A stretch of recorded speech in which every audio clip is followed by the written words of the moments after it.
চলো তোমাদের আজকের একটা গল্প বলি এই ছবিটাকে ঘিরে। 1889 সালে শিল্পী ভিনসেন্ট ভ্যান গগ তখন মানসিকভাবে খুব ভেঙে পড়েছিলেন। তিনি থাকতেন সেন্ট রেমি নামে এক মানসিক হাসপাতালে।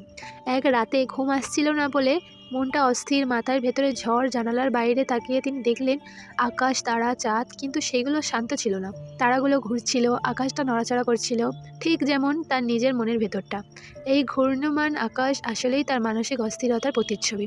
নিচে এই লম্বা কালো অন্ধকারে যেই গাছটি দাঁড়িয়ে আছে, সেই গাছটির নাম হলো সাইপ্রেস। অনেকে বলেন এটা জীবনের কষ্ট আর মৃত্যুর ভাবনার প্রতীক। মনে হয় যেন বাকি দুনিয়ায় শান্ত, শুধু শিল্পীর মনটাই অশান্ত। সবচেয়ে কষ্টের সত্য হলো ভ্যান গোগ জীবিত অবস্থায় এই ছবির জন্য বিখ্যাত হননি। তিনি জানতেনও না একদিন এই ছবিটি পৃথিবীর সবচেয়ে বিখ্যাত পেন্টিং হবে। তিনি শুধু চেয়েছিলেন নিজের ভেতরের কষ্টটা রঙে বলতে। তবে এটা অরিজিনাল স্টারি নাইট না, কিন্তু স্টারি নাইটের অনুভূতিটাই ধরে রেখেছে রং বদলে, কিন্তু গল্পটা এখনো বেঁচে আছে।